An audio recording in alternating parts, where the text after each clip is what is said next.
Greetings, Padawans, and welcome to the Archives. Here to unlock this holocron is the man of the hour, Jedi Master SoTeeko.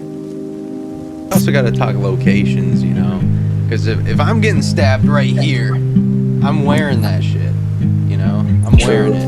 But if I'm getting stabbed down the middle, through the spine, and Darth Maul, he was holding that thing in there for some time too, you know. Yeah, it's Jover. He was holding that bad boy in there.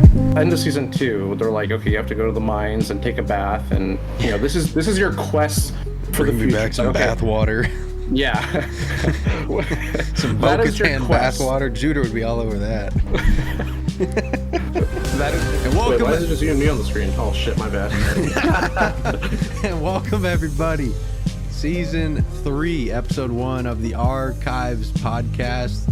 SoTeeko back on the block, and we also have returning to the show. He puts the vice in Viceroy. He is the red hat enthusiast. He is Van Seal. I am a real American. Fight for the rights of every man. And also joining us, making his comeback, like the Undertaker himself.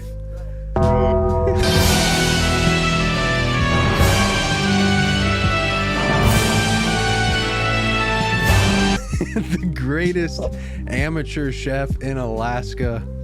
We have the Juder, and of course ain't nobody cuter than the Juder. I am your host, SoTeeko. Just a sexy boy. I'm not your boy toy. Thrawn's back, motherfuckers. Yeah. The Empire's back, yeah. baby. So Fuck the boys are Republic. back in town. Yeah. I bet there's so many like pro Empire red hat wearers. They're like, hell yeah, brother, Empire's back. Empire Day, I love it. Yeah. And welcome back, everybody. We got episode 39 of the Archives podcast. It is myself, SoTeeko. You guys know who I am. I've been here for all 39 episodes. Today we're being joined by Professor Exer, also known as the main character in Minecraft. His name is Steve. And we've been I'm being portrayed by Jack Black in the upcoming film. It's a huge honor. It is a huge honor. The hair looks nothing like you, but obviously they took some creative liberties with that as well. As you do in Hollywood. To give a good representation for our boy Steve, if there was a Sith Lord, Steve would be one, you know, because it seems like they all are. Steve has so much hatred and pain and fear coursing through his veins that, similar to Malik, who at one point, when he was called Alec, had a nice full fresh set of hair, it eventually fell out. And that's why we've been telling Steve, stop being such a hater, man. Just like my SWTOR character, it'll grow back. But we're very happy to have Steve here, man. Very cool guy, very great guy. I've known Steve for about 4 years now, but we've really been bonding over some retro Star Wars video games and just some fun talks about the lore. So I felt it would be very fun to get Steve on here, talk some shit, have some fun, and talk about some Star Wars while we do it. So welcome on in, Steve. If you'd like to be here. If you'd like to give a brief little explanation of who you are, what you do, what you like, and your connection to Star Wars, man. Yeah, my Star Wars story is I was basically born into it. My father took very big pride in the fact that he saw all 3 of the original trilogy at the cinema. Mm-hmm. Long before I was born. He would constantly remind me of that. So I grew up watching the prequels and the original trilogy, obviously on VHS. Yeah. I got my first one I ever saw in the cinema was Attack of the Clones. Nice. And Revenge of the Sith very much resonated with me because I was 12 years old at the time, and I was finally old enough to understand the more complex things that would be introduced, the darker things that would be introduced, and I was constantly surrounded by the video games. So this is 2005, so games like Knights of the Old Republic, the Galactic Battlegrounds games. Huge fan. Gosh, 05. That also would have been Battlefront 2, like the good one. Yeah, the OG Battlefront 2. I had that on the Xbox. I Played did. the fuck out of that game. Oh, am I allowed to swear? God damn it, Steve. Yeah, you're allowed to swear. It's all good. Yeah, I would have been devastated if you said no C words, because that would actually eliminate half my vocabulary No, we're as an Australian. yeah, we're just here to have some fun. And yeah, like it's very similar with me, man. Star Wars came out on my dad's Sweet 16, and he went and saw it in the cinema and was a huge fan of it his entire life. Was really glad to inherit that from him. And he took me and my two brothers to see Attack of the Clones in theaters because we got free tickets from a cereal box, which was very cool. And that was kind of like my very first movie ever. And it was sick. It was really sick. And I do remember bits and pieces about going to see Attack of the Clones.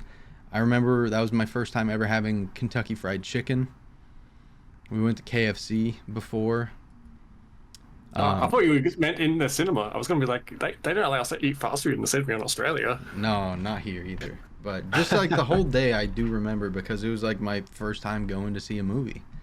And it was sick. It was such a good time. And I do remember parts of the movie in the cinema and how cool it, like when Anakin ignited that green lightsaber for the first time, I was like, that's my guy. I love green. And the fact he was dual wielding just made it so much better.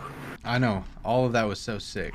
I remember my dad was pogging at Yoda, turning his lightsaber on, and everyone else was in the theater too. I saw this opening day, so a lot of Star Wars fans were there, and I know a lot of the OG fans really wanted to see Yoda in action. Yeah, my dad was the same way. He saw the trailer for the movie, and in the trailer, you just see him igniting the lightsaber, and he was so excited. He was like, we're finally going to see Yoda fight. This is going to be awesome. I know, I still get goosebumps just thinking about him, like using the Force to open up his jacket, using the Force to snag the lightsaber, and then hitting the pose. It's all super dope, man. I love Yoda. I have a love-hate relationship with Yoda. I don't know about you, but the Jedi who were in charge at the fall of the Jedi, I feel like they don't get enough blame for the entire plan unraveling, because it coincides with my theory about Sidious and how Sidious is so overrated. And this is my galactic hot take.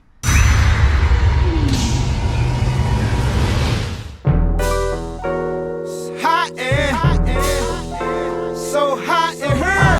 Darth Sidious is the most overrated character in history.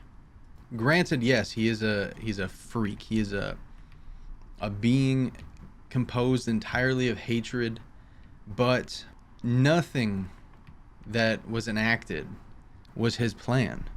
It was all Plagueis' plan. He simply pressed auto, like we're playing Swigo, and let it go.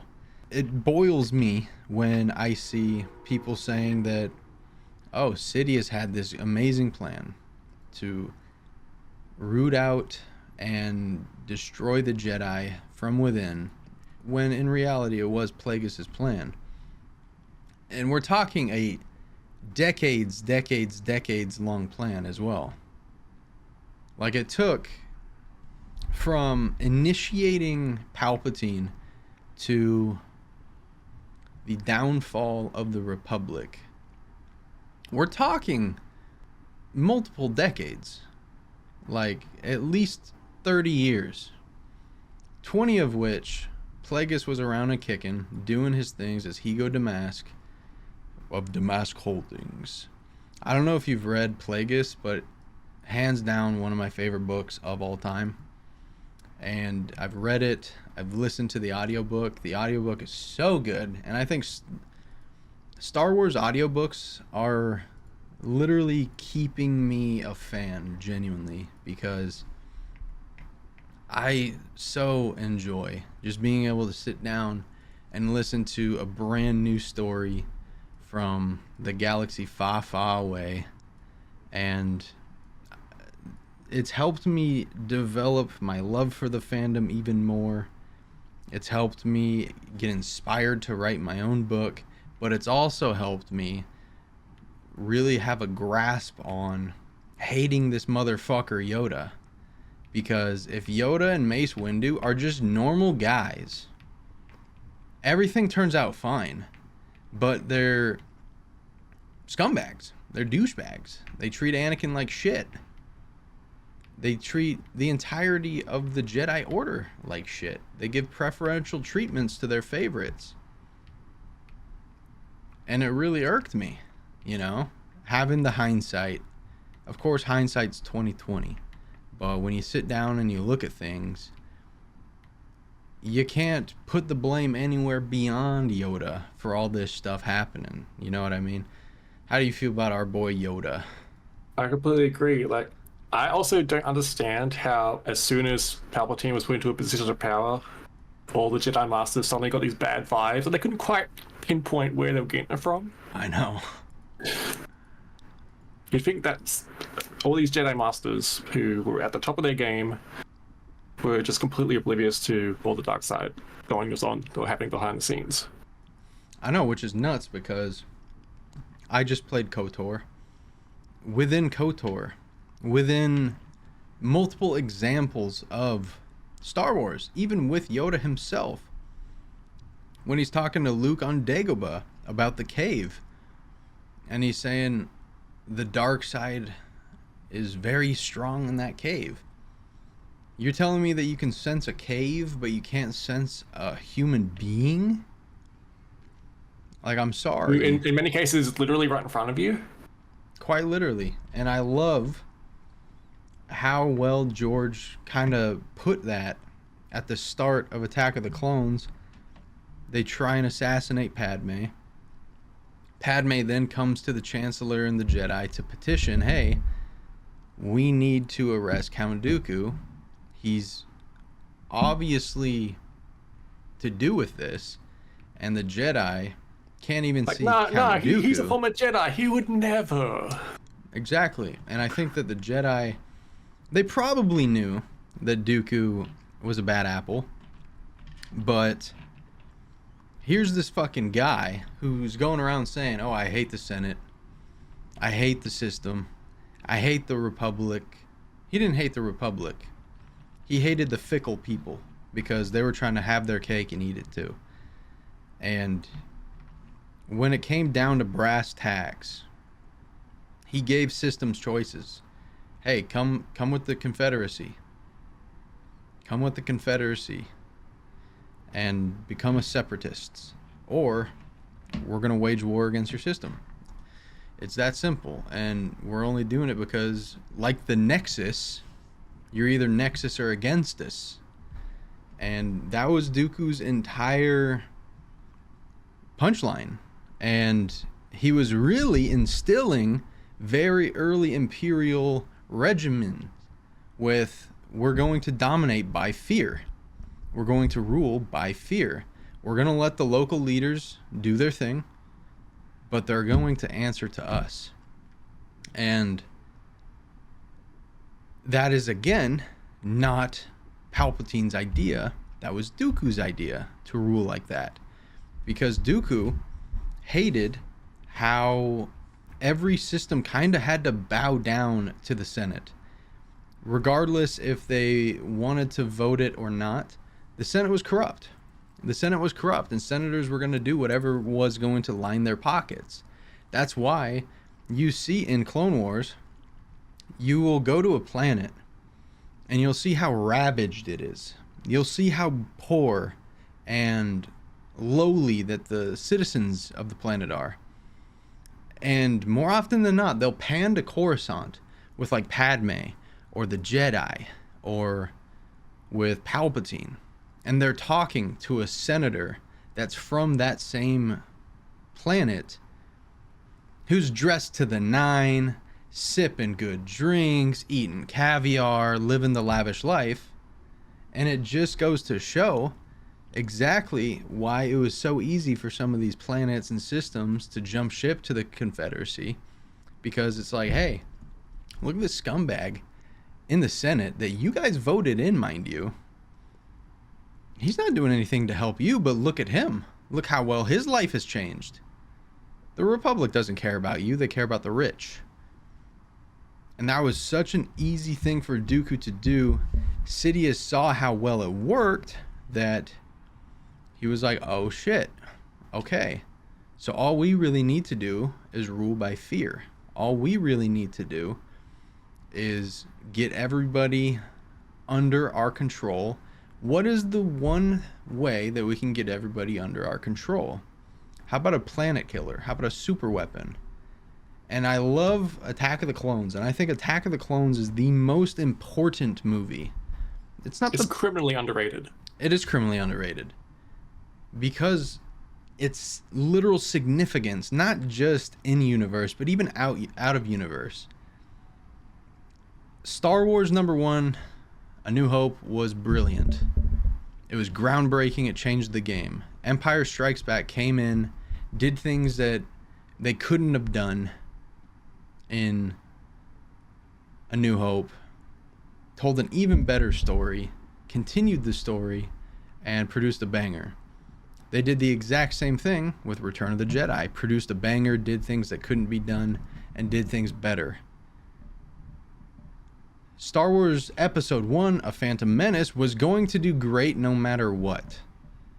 It was going to be a box office boom no matter what, just because it had been, 15 years since the last Star Wars? Of course it was going to do great.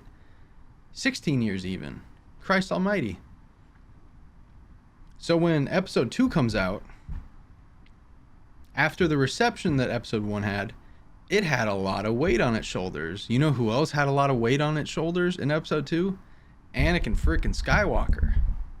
Because here he is, 10 years later, 19-year-old guy, taking it to a Sith Lord. Keeping up with a Sith Lord. And the only reason why he failed was because he was a 19-year-old Padawan. He was impatient. He was doomed to fail, but he put up a fucking fight with Count Dooku, who was the Jedi's greatest ever duelist in the Skywalker saga era. So it's super important, and it tells the stories of a boy who's obviously out of place. These aren't the people he wants to be around. This probably isn't even what he wants to be doing, but he's doing it because he promised his mother that he'd get strong enough to come back and free her. And when he goes back to try and free her, after years of trying, after years of petitioning the Jedi, after years of begging Obi-Wan, can we please go back? Can we please go back? Can we please go back? He finally does so on his own accord. But he's late. He's late. And his mother passes away in his arms. Battered up, beaten, raped, demolished, destroyed, cut up, left for dead by the Tuskens. By people who, on his planet, he's already sworn to hate. Now he has all the reason to seek vengeance. And just seeing that crack in the armor, seeing that dark side come out of Anakin, it really is one of the most underrated movies, not just in Star Wars, man, but just in cinema. Because we're really seeing the arrogance and the desperation of a 19-year-old boy who at this point in time, he has nothing to lose. He has nothing left at this point. All he has is a kiss from Padme. That is it. That is it. How did you feel about Anakin in Attack of the Clones? A lot of people like to give Hayden Christensen shit because of his over-the-top acting or his delivery of the script. Mm-hmm. But I think to see our hero fall, take a stumble, and make mistakes was necessary for this overall story of him going from this prodigal, mythical being destined to thwart the Sith to becoming a Sith himself. Mm-hmm. And obviously his mother is a strong emotional attachment, the only person in his life that ever loved him. So for his story to progress, obviously she needs to die. But I think they did handle it very well. And sorry, I got stuck right text. Edit this part out. And the rampage scene after is so good. Mm-hmm. We needed, I think in the movies, obviously in Clone Wars and all the other side stuff, we saw a bit more of his temptations. But I feel like in the movie we should have seen more of him slipping. Because by the time Revenge of the Sith comes along, assuming you haven't watched the Clone Wars or anything that bridges the gaps between the films, it just comes out of nowhere, his fall to the dark side. To be fair, that really depends, right? When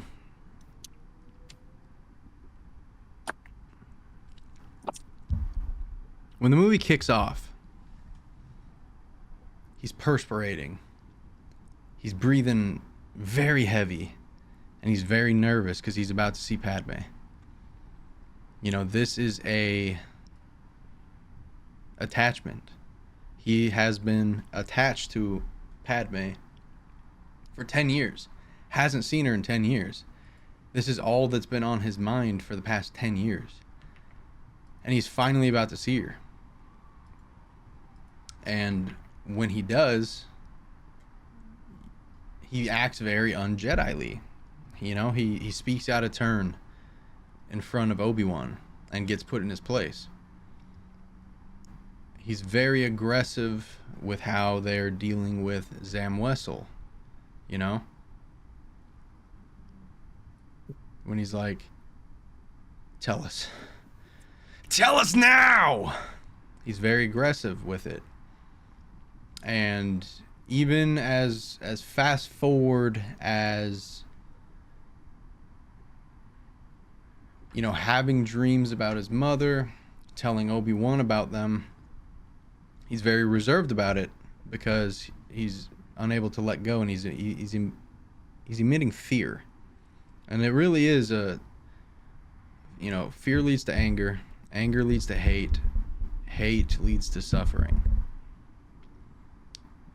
This is what I would consider to be the anger part, right? Right. I think in a Phantom Menace is fear. He's afraid to leave his mom. He's afraid of what to do when, like, he panics. He panics when he's in the cockpit and R2's like, man, what are we going to do? We got to get out of here. And he's like, Qui-Gon told me to stay in this cockpit, so that's what I'm going to do. He's a little kid. He's panicking. He doesn't know where to go. Obviously, he does the heroics, but when Qui-Gon dies, he looks at Obi-Wan and he says, what's going to happen to me now? Like, do the Jedi even want me? Am I going to get sent back home, back to slavery? Like, he's afraid. In episode 2, I like to I like to frame as the afraid. Or not afraid, the anger. So the entire movie, he really is subtly angry because he feels like he's being held back. He even outbursts about it. And I know that outburst kind of comes out of nowhere, but the entire build up to that movie, he feels like he's being held back. I have the book, what is it called? The Jedi Path, right? And this has, it started in Yoda's hands, and it's basically like the Bible for the Jedi. It started with Yoda, went down to Dooku, to Qui-Gon, to Obi-Wan, to Anakin, to Ahsoka, stolen by Darth Sidious, returned to Luke Skywalker. And there's annotations from each of the Jedi throughout the entire book. And there's a passage about initiates and Padawans and how you would start with a training saber. There's a part with like the wooden training sabers and stuff, or even just like the training lightsabers, the ones that had no different power cells, so there could literally be like no damage done, but they still emit, you know. And Anakin writes, I just started off with a normal lightsaber. And you read that and maybe, yeah, it's just a cocky thing to say, but at the same time, they really did accelerate his training, but at the same time, he was feeling held back. He was feeling like, this is what I'm capable of. Why can't I do it?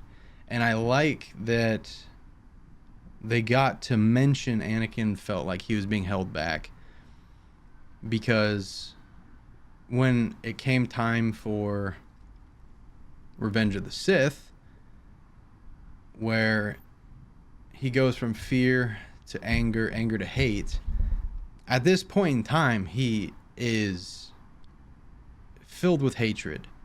He's been with the Jedi for 13 years. He knows Mace Windu hates him. He hates Mace Windu. And I think everyone else in the entire temple knows that they hate each other. So when Mace Windu is the one to deny him the rank of master, this is when that hatred ignites within him. And in the book Revenge of the Sith by Matthew Stover, Anakin in his mind is kind of talking to Mace mentally through the Force, and Anakin is just hoping and praying that Mace stands up at the moment so Anakin can whip out his lightsaber and end this rivalry once and for all. He's like practically begging for Mace Windu to get up and fight him, but Mace doesn't give him what he wants, and that ignites the fuel even hotter. And at this point, Anakin wanted to leave. He wanted to leave the Jedi. He was done. Like, he knew that that was as much as he could get out of the Jedi, he got. There was really nothing left for him there, as he thought. The only thing that was left was the restricted section of the archives. And for 4 years, from episode 2 to episode 3, all he wanted to do was get in there, get his hands on more stuff to learn, because he felt like he was being held back. And that's why I also love that one of the core tenements of being a Jedi is patience, because that is completely the opposite of what Anakin is. You know what I mean? For real. Now, I did want to talk. Of course, this is episode 39 of the Archives podcast. It's your boy SoTeeko. We got Steve in the call for the first time. Steve's he's a big Jedi guy, just like I am, but we are also huge fans of the Everyman. And part of the everyman is the TV shows like Andor, like the Clone Wars with all of our clones. We love the clones. But in today's episode, ladies and gents, we're going to be talking about the legacy of Star Wars Rebels and the new hope of Ahsoka. So, Steve, with your Australian knowledge, just a nice little quick fire round. Who is your favorite character in Rebels? I think I'd have to go with the war criminal himself, Chopper. I do like Chopper as well. I love how much of a person that they make him, you know? Yeah, got to show a lot more personality than most of the other droids featured in the other shows. Yeah, I mean, it's hilarious because you can kind of make out what he's saying, and it always sounds like some profanity. Mm-hmm. It always sounds like some profanity. And with his like color scheme and just the way he looks, I always have called Chopper the Australian droid. Because I can see it. He just always sounds like he's saying like fuck's sake or fucking cunt, stuff like that. And I love it. Chopper's a goat. But my favorite character in Rebels is probably Kanan Jarrus, because I think he emphasizes everything that it is to be a Jedi, especially post-Purge, you know? Mm-hmm. And I think it was awesome to see Ahsoka show up. And like, let's make one thing clear, right? Like, Rebels and Ahsoka, they aren't just great Star Wars, but they're great shows. Yeah, just great television, period. Exactly. The shows are so good. I was able to introduce one of my grandfathers who has never seen a Star Wars film in his life. He loves sci-fi though, so I recommended he watch The Mandalorian, and he loved it so much he ended up watching Ahsoka after. He binged through both shows and loved them. Heck yeah. I always start people with The Mandalorian, especially if, you know, they like a good Western or just a nice like edgy little show. But now I start people off with Andor, because really all you need to know with Andor is the Empire are very oppressive, and there's people that are trying to reinstill the government that they once had. That's really all you need to know before watching Andor. Yep, but no context needed. Like you said with Ahsoka, it's just a good television, and what I love the most is they go so well together.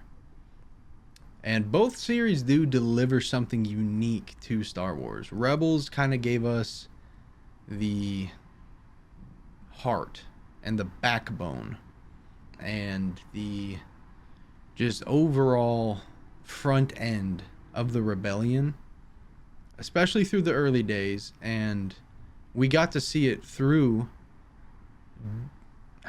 6 different people.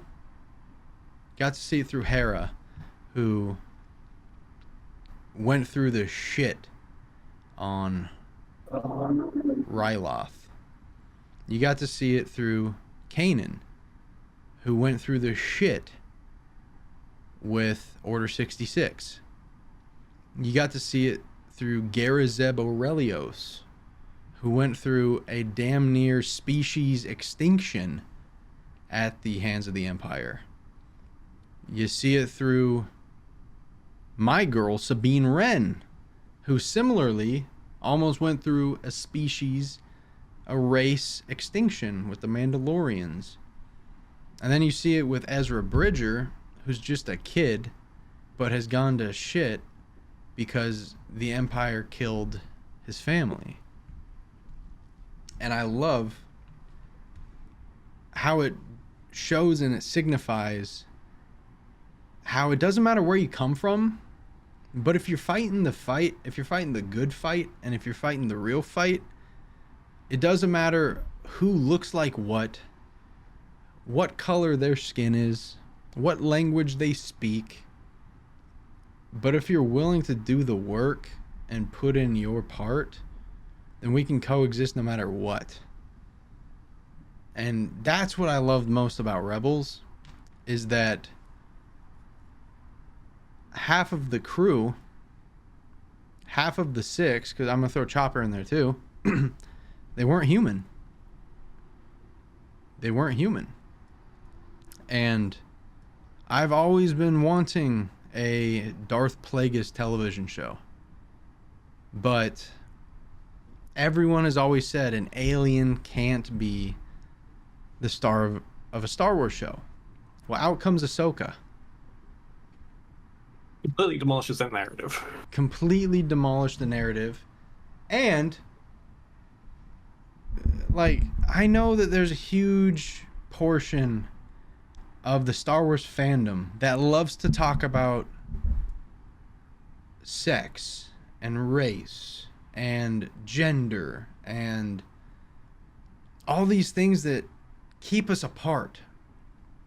Who are the main people in Ahsoka? Ahsoka Tano, Sabine Wren, Master and Apprentice. 2 women portrayed by 2 women of color, portrayed by 2 brilliant actresses. And the thing that I love about Star Wars is when you're watching, you literally don't even think about these racial issues because you're so entranced by the good story that's being told. I absolutely loved Ahsoka. I did so many reviews, so many videos on it on the channel. And seeing Ahsoka come to life in The Mandalorian was sick. Was so dope. But seeing Ahsoka get her own show and her own flowers, and seeing the Ghost Crew, what's left of it, rest in peace Kanan, seeing them in real life, it really just made that 4 seasons of watching Rebels really worth it, because it's inversed with Clone Wars, right? We saw the episodic stuff and then Clone Wars came out. I think it was 2008, right, Steve? Right. Rebels, vice versa. 4 seasons of Rebels, and then we get a live action show with almost all of our favorite characters. The only one that we can't have is Kanan. But we've seen every part of the crew in live action except Kanan, because we got to see Garazeb Aurelios in Mandalorian. Ahsoka's brilliant. It was funny because I was watching that episode with someone, and I instantly recognized Zeb, and he said to me, "Oh, do you think that's Zeb?" And obviously I was like, well, he's the only one of his race, so it couldn't possibly be anyone else. Mm-hmm. And then we both started picking out. Literally the same thing. JT asked. Well, JT pogged, and then he was like, I'll do JT. No way! It's Zeb! And then we were watching with Ziskeg, and he was like, no way, that's Zeb, dude. That's obviously someone else, dude. And then Fred was like, yeah, dude, no way, that's Zeb, dude.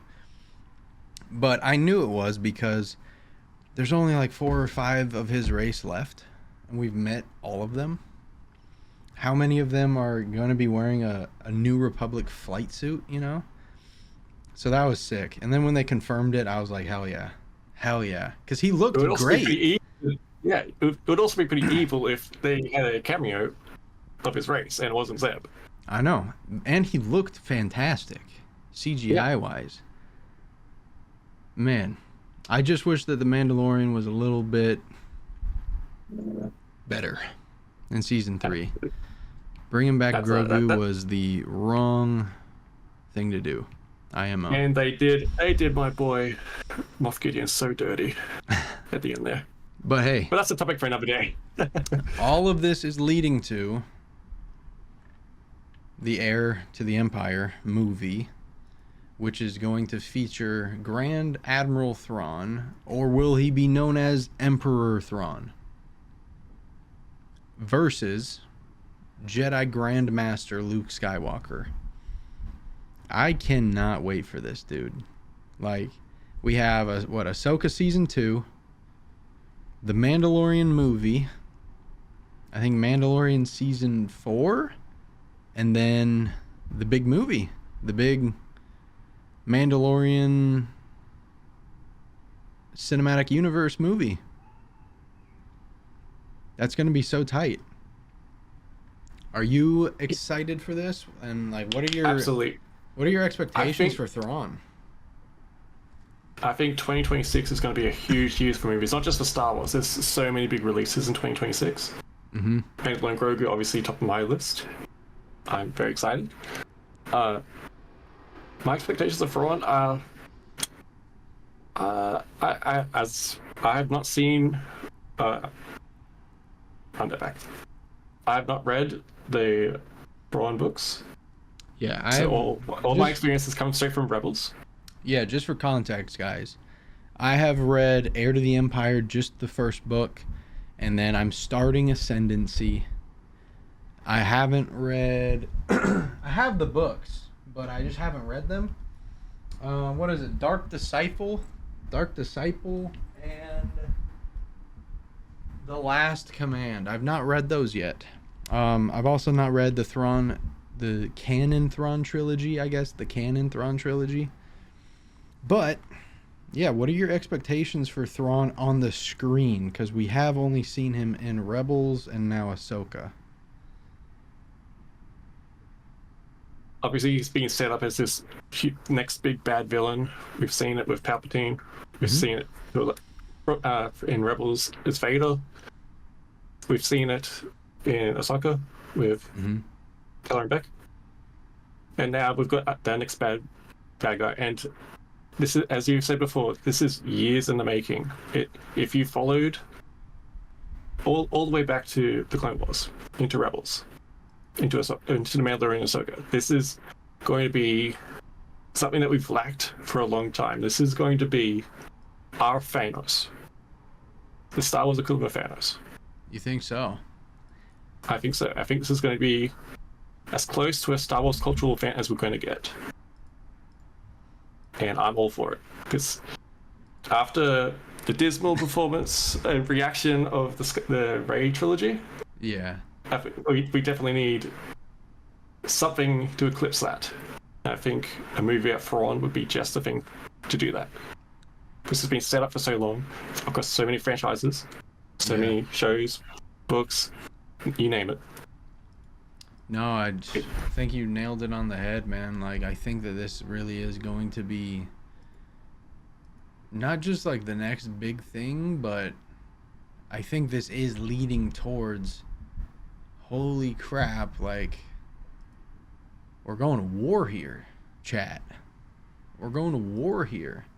We're changing the game here with Thrawn. Star Wars hasn't had anything like this, and it's a nice device how they are telling this story, how it's all leading to a culmination. It's all leading to this massive grand event. Now, Steve, if you were in charge of this, if you were in charge of this Heir to the Empire show, and you have unlimited budget, don't worry about the budget, don't worry about, the cast, none of that. But if you have the opportunity to write the basics about this show, how do you go about it? What happens in it? That is a lot of. I know it's just simply a hypothetical question, but Super that is a lot hypothetical. of pressure. Just there are many fans, millions of fans out there with huge expectations, and I don't think anything I could come up with would exceed or even meet those expectations. So I'm going to leave it to the experts. For sure. I think this is what I've always said. I've always said Thrawn has to be the reason for the First Order. He has to. Yeah. Nothing else makes sense. Like all these Imperial remnants coming out of the woodworks would not make sense unless it was for Thrawn, for the first, not for the First Order, but for the return of the Empire. And that really is what this needs to be. This needs to be the stepping stones of creating the Empire again. And we are kind of in the midst of that. We are kind of building that a little bit. We have the last frame of Ahsoka. You see the Chimera approaching Dathomir. The hell are they doing at Dathomir? Well, you know what they're doing at Dathomir.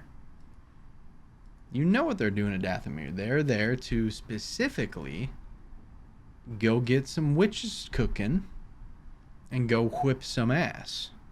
And I think that they really are going to do that. And I'm so freaking hyped. I couldn't be more excited for a show. I really couldn't, because I really want to see what happens in Ahsoka. I really want to see what happens, because where we're at now, Ezra is back with the New Republic, right? Sabine and Ahsoka are stuck on Peridia with Baylan and Shin. Shin is kind of leading the mercenaries. Baylan is off doing his own thing. Him and Shin, their partnership is over with. What's going to happen now? That's the salient question. That is the salient point. And I just can't wait to see what Dave Filoni has cooked up for us, because I think it's going to be absolutely sick. Genuinely. And like you said, we should leave it to the experts. I wholeheartedly It's fun to agree. speculate, but yeah, even as a hypothetical, it has to be treated very delicately, because, like I said, we've been disappointed by Star Wars films before. We don't want to go through all that again. Exactly, yeah. What, curious, what film was the one that really disappointed you the most? The Last Jedi. Yeah? I feel like it took everything that the Rise, not Rise of Skywalker. All right, let me start from the top. I think it took everything that the previous film did and threw it in the trash. I couldn't agree more. I've always been very upset. It would just be the best word to use, I reckon. Just upset. Like, I'm not mad, I'm disappointed. Because you couldn't have an easier alley-oop than The Force Awakens. You couldn't. And Yeah, J.J. Abrams left so many unanswered questions, and then we got every single answer in The Last Jedi, but it was, for every single one of them, it was the worst possible explanation. right, and some of them we didn't even get answers. And my least favorite trope in movies is when you have to explain the story, because that's not our job. Our job is to digest the story and understand the story, not explain it. So when we see Luke standing over his nephew, lightsaber in hand, looking up at the captivating green blade that is emitting in front of him, this nephew that he's been training for 13 years, that he's known for 23 years, why? Why not? And I hate this question, and I hate this, like, this trope from fans. He wouldn't do that. He wouldn't do that. I don't like to focus on saying that he wouldn't do that because he did do it. I like to focus on, okay, why did he do that? How did he get there? How did the most hopeful and compassionate person in the galaxy who looked in the face of evil and saw love, how did he get to that point when he's looking into Ben's mind and he's seeing the visions in Ben's head? What drove him to igniting his lightsaber? Do you have any speculation on that? Honestly, I've put those movies in the back of my mind. I haven't given it much thought lately. I don't blame you, to be fair. I don't. But it does say a lot when he's able to look into his father, who's committed so many atrocious acts in the name of the Empire, and say there's still good in him. But he looks at his cowering nephew, who he's seen premonitions of, and instantly believes that this boy should be killed on the spot. It would take a very extreme act for that to happen. And the thing that I've always conjectured that was the reason was that when he pierced his mind and he looked deep into the mind of Ben Solo and he saw the future and he saw Ben, I think that he saw Ben kill Han. And I think for that split second, he felt this overwhelming feeling of, that's my best friend. I fought a war with this guy. I went to war with this guy. This guy is married to my sister. My sister had his kid. His kid is, oh my God, it's you. And then he felt that immediate regret.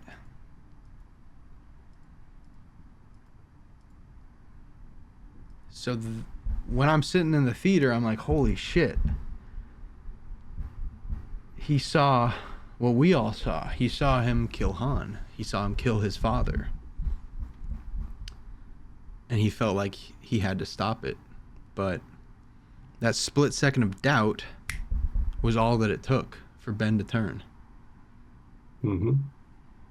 And just like Anakin, thinking that he's doing the right thing to protect his wife, really, Anakin was the reason why his wife died. And that fucked me up, dude. That fucked me up. Because I'm sat there and I'm like, holy shit. Like, is no one else understanding this? Here's this boy. Like, sure, he's a 23-year-old guy. But for all intents and purposes, this 23-year-old boy is looking up. He's already going through so much shit in his mind because he's being controlled by this freak who he'd never leave him alone. He was always there, and he was always reminding Ben, you know you're better than this. Like, Ben, come on, man. Just join me. Join me, Ben. Ben, join me. Join the dark side. Because, how can I phrase this? And it's a beautiful parallel with Anakin. Palpatine wasn't reaching for Anakin. Anakin had to reach out for Palpatine. But in this case, Ben was reaching out for Snoke. He needed someone who would understand him. He needed someone to help him. Because where he was at, what he was doing, he felt lost. And he felt like Luke didn't hear him. Luke didn't care to hear him. Luke didn't understand him.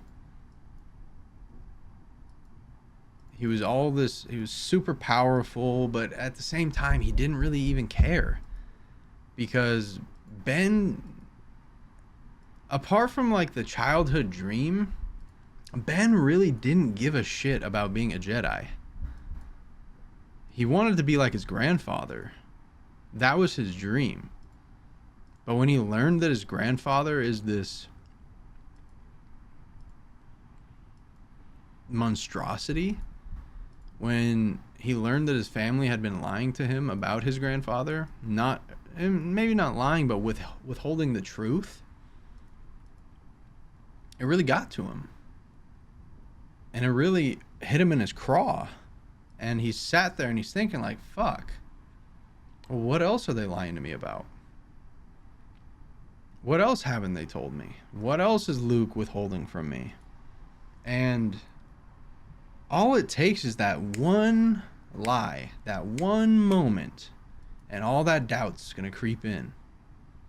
And as soon as Ben had that one slip up, that one crack in the ice, Snoke manipulated it, and Snoke took advantage of it, and he kept throwing fire at that one crack in the ice.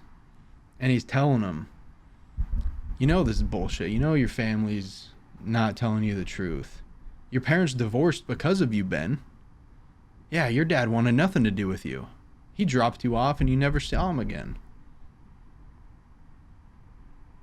When in reality, Han loved his son. Ben loved Han. That's why it's so heartbreaking watching them die in his son's hands. And Ben thinks like, all right, I'm going to kill my dad. And this is going to be it. This is going to be the dark side for me. This is going to be my call to the dark. This is it. Here it comes. And people think that Kylo was being very disingenuous, and he was kind of like putting on an act when he was saying that I know what I have to do, but I don't have the strength to do it. Can you help me? But I genuinely think that was Ben Solo's like last call for help. Like,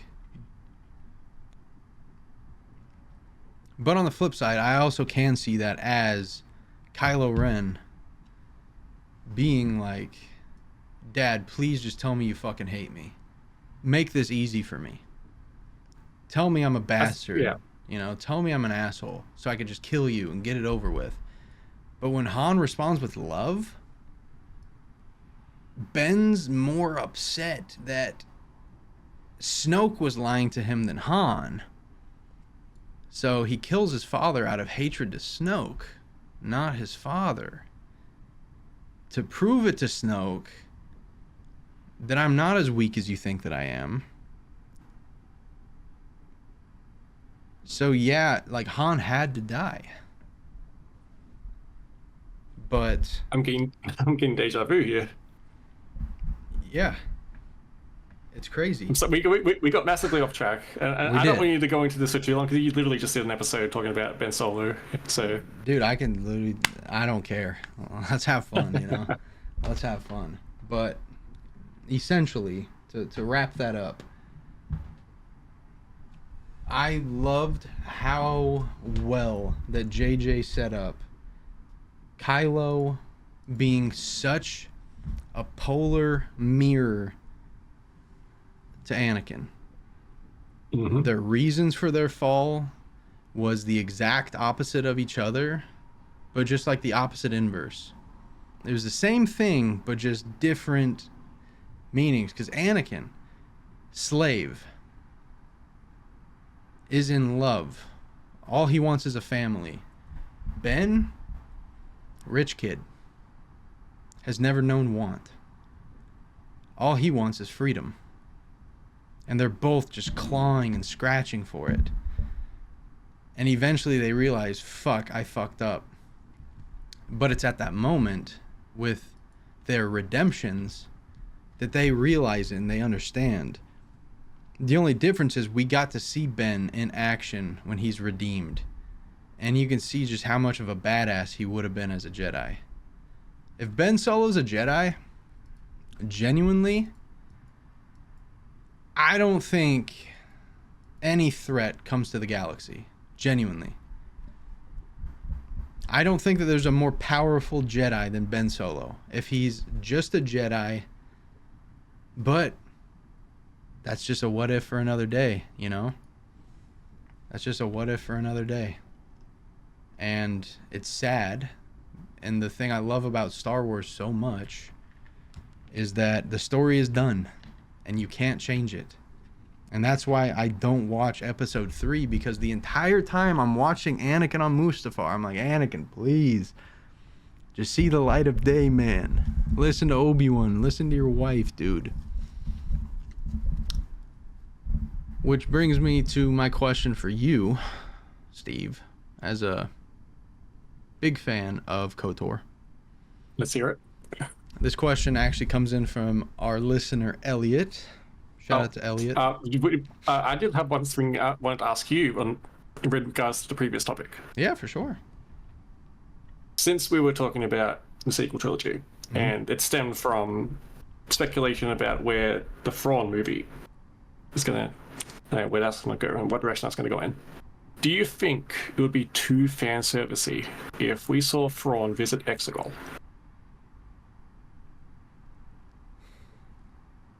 Because me personally, I think the Sith Eternal needs to be fleshed out. It appears out of nowhere in The Rise of Skywalker. We don't know the story behind that yet.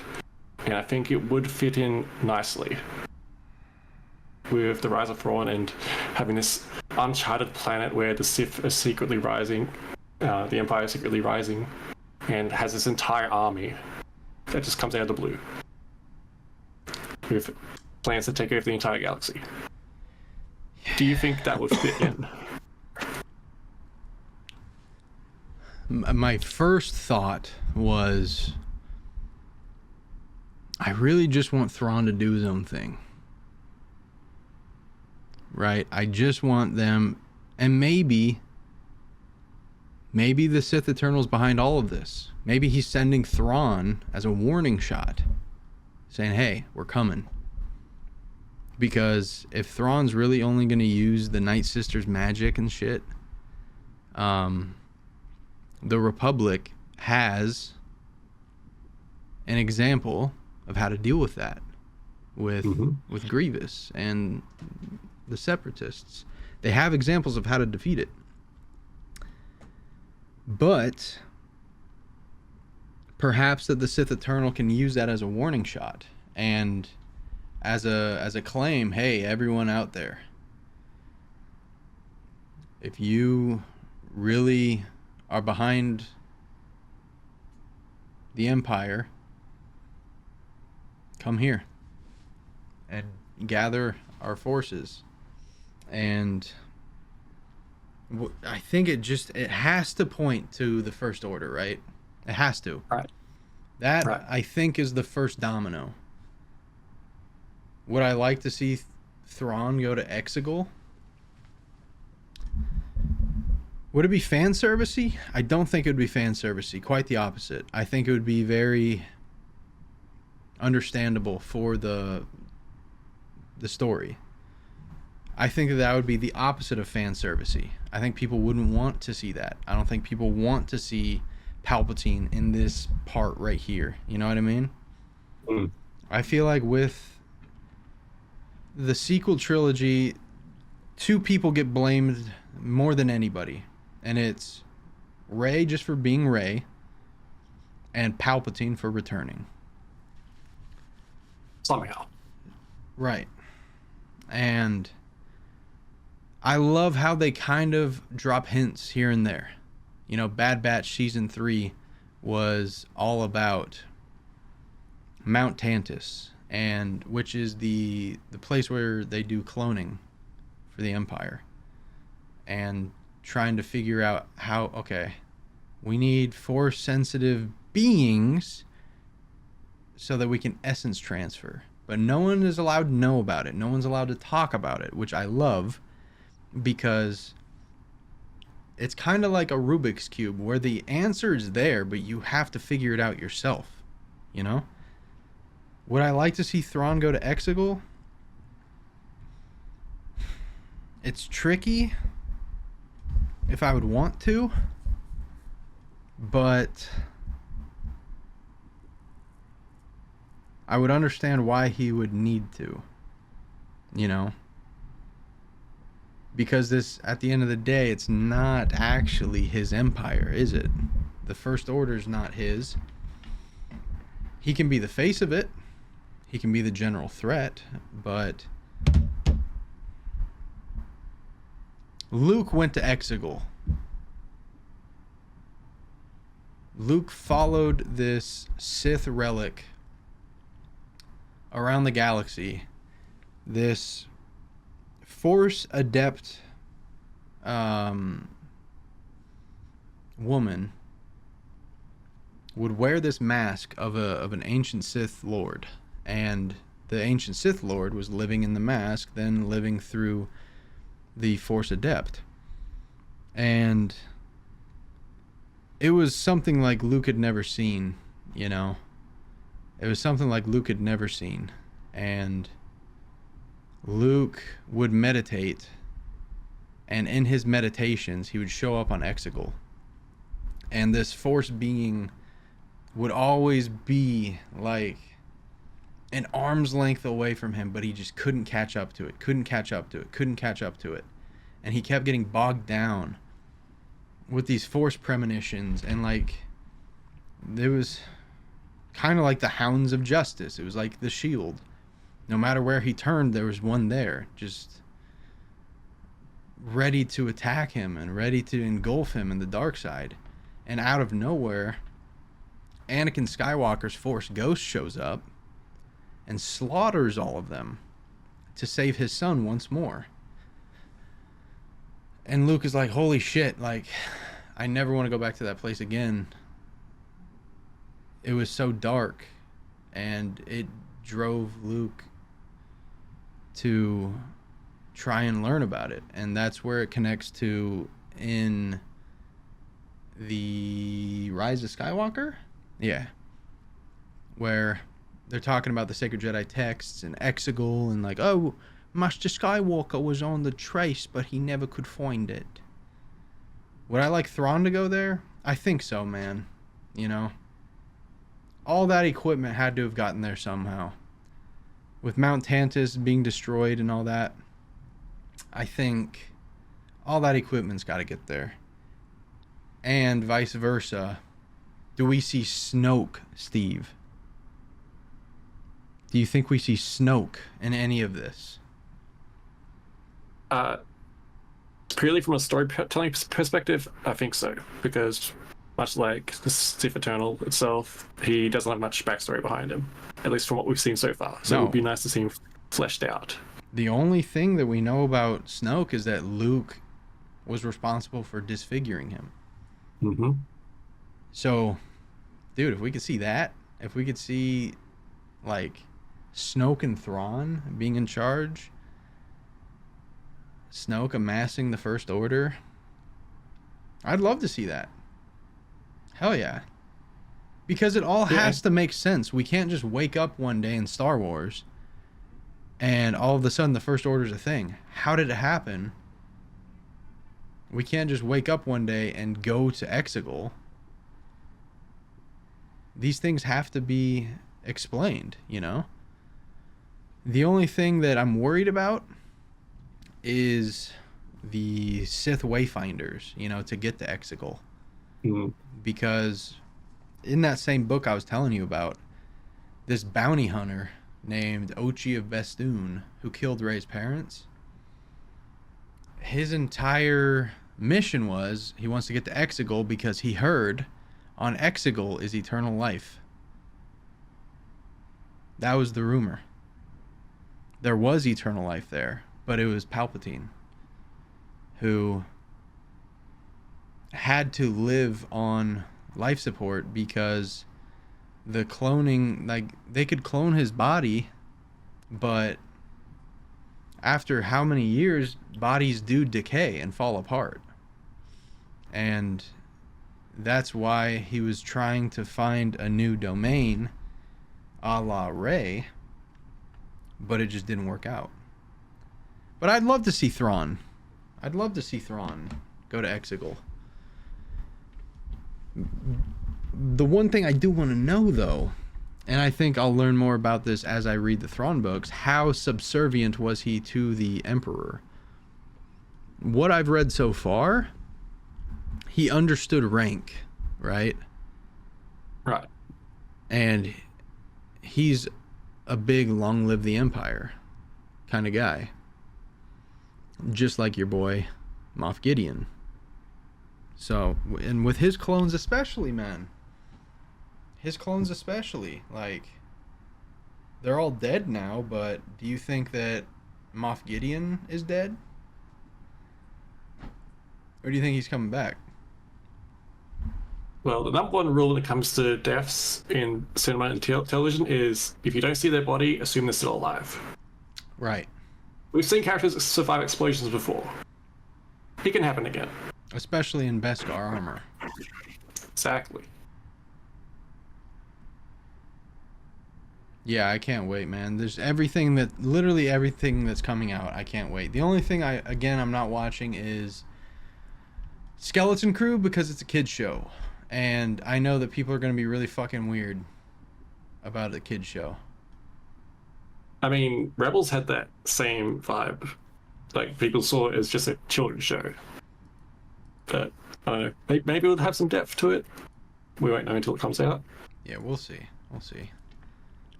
Solid question, man. Solid little question. My question from Elliot, and this is, I want to say to you, because I feel like you probably know both endings as well. And feel free to spoil anything because at this point, it is what it is. It has nothing to do with KOTOR 2, just KOTOR 1. Mm-hmm. Do you think Revan, and again, guys, this is from Elliot, and if you have any questions, please send them in on Twitter at Star Wars TAP or join the Discord and let us know in Tico's Cantina. Pull up a bar stool and enjoy some blue milk with all of the patrons of the lovely city of Mos Eisley, Tatooine. Do you think Revan was more impactful as a Sith, a Jedi, or in their role as the redeemed savior of the galaxy? Which version of Revan deserves more attention in canon? Ooh, so I want to preface this by saying Revan has been referenced in canon material, but it was his Sith version. It was. So take that as you will. Which one had the most impact, though? If we're talking the galaxy as a whole, I would say Darth Revan definitely had a much bigger influence. He set off a huge chain of events that leads to the second game, which then leads to an entire war, which leads to almost the almost extinction of the Jedi. And you have to remember, too, Brother was so influential that he took a third of the Jedi with him. Mm-hmm. That's ridiculous to, like, put into perspective. 1 in 3 Jedi went with Revan. Think of how many wanted to, and we're just on the fence about it, you know?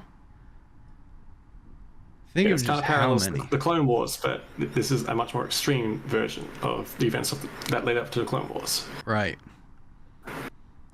My question is, though, and you might know a little bit of this background, Malak and Revan go off to be the Sith Lords. Were there any Sith Lords mucking about before that? Or before Revan and Malak? Yes. There were. But they were just like the guys. I'm stupid. The rule of 2 wasn't around yet. I'm stupid. I'm stupid. It's all right. Who's your favorite non-main character in KOTOR? And tell me, why is it Darth Bandon? Darth Bandon is cool. Unfortunately, he doesn't get much screen time, and half of it is when you're smacking him in the face on Taris. It depends on which planet you go to. Yes. So, which my favorite? I like Jolie. I think Jolie, he's this grumpy old man. He just wants to live on his own. He's got kind of like Yoda on Dagobah. He just wants to be left alone, do his own thing. Mm-hmm. And I just love the banter between him and Revan when you talk to him. Dude, like, if you guys haven't played KOTOR, obviously spoiler warning, but again, it is a 20... It came out in 2004. Okay. 2004, really? Yeah. Damn. Okay. This is a 20-year-old game. Unlucky. You give it the times. If you guys are playing it though, go to Kashyyyk first. I recommend. I know you have to go to Dantooine. After that, go to Kashyyyk. Pick up Jolie. Because that was the last planet that I visited. And I wish I had more time with Jolie. I really didn't have much time with the guy. And I think when I do my dark side playthrough, I'll probably go to the planet of Kashyyyk first. Because it was a fun, easy little planet too. It wasn't too big. There wasn't too much running back and forth. And it wasn't too difficult either, like the boss battles. They weren't really difficult. So, yeah, go to Kashyyyk first. I would have to say a close second until my favorite character is HK-47. He is the guy to talk to if you want some banter. You know, and I think for that reason, he was probably one of the like the people on the ship. He was probably one of my least favorites of just the people that's on the ship. We all know who my least favorite is. I don't feel like we have to say his name. Karth Onassi. Such a scumbag. I don't like that guy. And I knew that there was something bad about him. Now he's a bad guy in KOTOR 2. Scumbag. My favorite... I do like Bastila a lot. I like how she positions herself. I like how she carries herself. And I really enjoy how high and mighty that she acts. But then sometimes she lets it slip that she's low-key in love with us. You know what I mean? Like the entire time she's like, oh, my feelings for you are neither here nor there. And then you're like, oh, so you do have feelings for me. No, I would never. Potter. She gives me very Hermione Granger vibes. But Bastila was sick. Apart from Bastila, Jolie was cool. I would have loved to have more time with him. But who was that one cat? The Cathar. KYLO Nord. I just liked him. He was different. You know, bounty hunters, they can be so boring. But he at least had something different about him. I felt like Davik was boring. He was just this rich guy. Typical rich guy. Like, he wasn't a bad character, but just typical rich guy. Zalbar was awesome. Mission was cool. Canderous. I would have loved if Canderous had some armor. Some Mandalorian armor. But hey, it is what it is, you know. It'd be really cool if we could get a show or a movie around Knights of the Old Republic, but I know, just like my girlfriend, who big fan of Wicked, huge fan of the musical, she was very guarded and had her walls up about the movie and some of the casting and stuff before it came out, and she absolutely fell in love with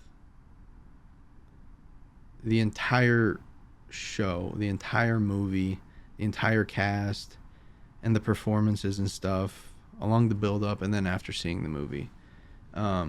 So very similar. Like, the right guy would have to play Revan. The right, sure.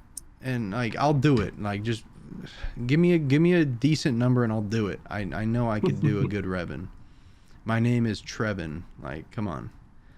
But as long as the right people are doing it, don't veer too much from the game. Like, the game did all you have to do. Just tell the story. Just tell the story. How do you... Let's not live in like it's probably not coming, but with the remake, how do you think it could be different? just updated graphics, but I feel like the gameplay would have to be a bit more modernized to make people happy. Yeah. Well, the first game was based on Dungeons and Dragons, and it's a much older version of what's being used now. In fact, a new Dungeons and Dragons version is about to come out. Okay. If they do stick to the D&D mechanics, they could probably do more of it. I guess another option would be to make it real-time combat, but I feel like that would take away from the spirit of the original game. So maybe they could do it more like the Dragon Age games, because BioWare has a huge history of turn-based combat with real-time with pause. But yeah, be interesting to see. Everything keeps saying it's coming out. You know, everyone Yeah. keeps saying it's coming out. No one said it's canceled. No one that's working on it has said it's canceled. It was put on hiatus for a while, but recently was confirmed to still be in development. So let's just hope. Let's hope. We have another question. This is from Firelord Iro, who's a big fan of the podcast. What is an opinion or opinions that you find yourself constantly having to defend? What's an opinion largely shared by community that you disagree with? Well, the thing I've learned is online discourse is very real, especially when it comes to Star Wars. And doubly so for the sequel trilogy. So for my own sanity, I have not publicly put my views out there in regards to Star Wars, because I know it can be very divisive. And that has given me a lot of peace. I know there are a lot of arguments out there. I'll let you field this question. The one that I always have to defend is that I don't care what anybody says. I don't care what book it was in or what comic it was in. Luke Skywalker built his lightsaber with Qui-Gon Jinn's crystal. I don't care. That is the one opinion I will always be in my headcanon. And I've talked about this, I've made videos on it, and I've had comments like, actually, he used this Rodian Jedi's lightsaber and used the crystal out of it to create his own lightsaber. It has nothing to do with Qui-Gon Jinn. I don't care. I don't care. Qui-Gon is his grandfather. Qui-Gon loved Anakin. Luke needed a crystal. And I think Qui-Gon's lightsaber would have called to Luke. Obi-Wan had Qui-Gon's crystal. He had his lightsaber. He never parted ways with it. He was always hanging on to it. It was in a secret compartment in the chest. I'm sorry, but that's the one opinion. I will die on that hill. I don't care. I think Luke's green lightsaber was Qui-Gon's. And I think there's a reason why they made Qui-Gon's green. Not just because he embodied a Jedi consular, but I truly think that Qui-Gon probably spoke to Luke a couple of times afterwards, you know, because they had that connection. And I'm writing this part in my book, no spoiler, but it is heavily to do with Qui-Gon's lightsaber. So that's one thing I will defend till the wheels fall off. And then something that is largely shared by the community that I disagree with. I disagree that Rey sucks. I think if you understand the Force, if you understand balance, if you understand how potential works, you can't love Luke but hate Rey for both of them becoming extremely strong in the Force extremely quickly, you know?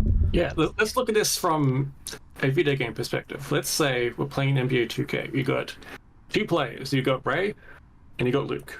Luke's potential, let's say he's at maybe an 80, while Rey's is a 90. Of course he's going to develop quicker. Mm-hmm.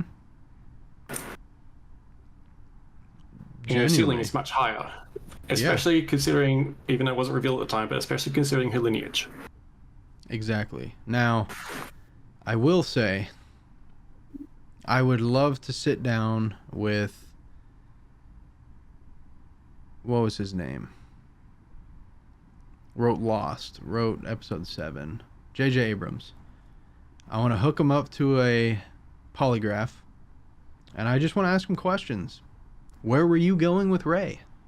Where were you going with Kylo? What was going to happen? Who was Snoke?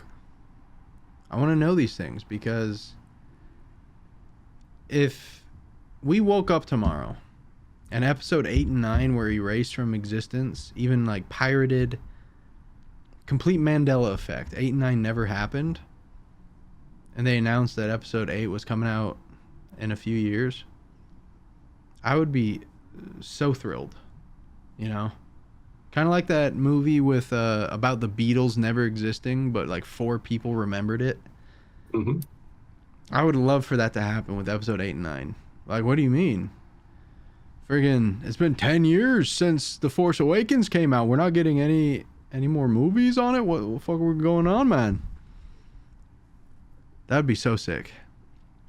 I would take that over the absolute sludge that Ryan Johnson gave us. Yeah. And Kathleen Kennedy just selling out. She absolutely sold out, putting Grogu back in Mandalorian, Ryan Johnson in charge of a freaking episodic Star Wars movie, and not taking advantage of Hayden and Ewan properly while we still have them young. The fact that we haven't had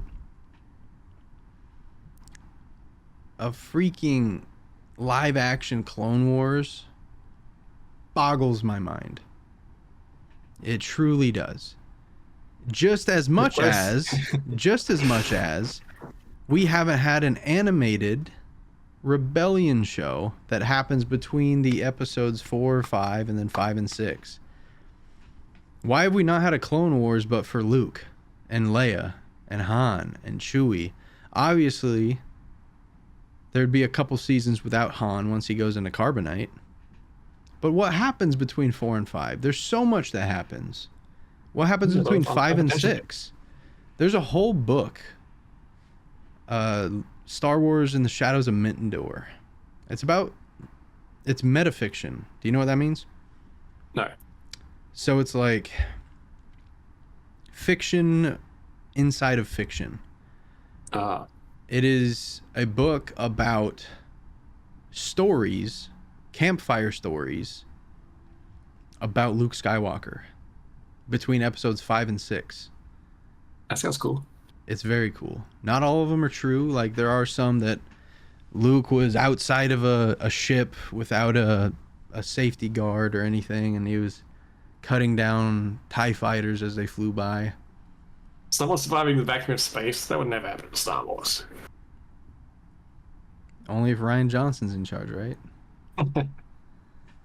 Final question, and then we'll wrap her up. But let's see here. I think this one might resonate a little bit with you, because again, we're very big fans of the Everyman, and we're very big fans of understanding Masters and Apprentice and stuff, and it's really to do with Sabine. This question comes in from our listener called Finn. Do you think Ahsoka's training of Sabine is a good reflection of Jedi traditions, or does it stray too far from what the Jedi stand for? Should non-Force users even be trained in lightsaber combat?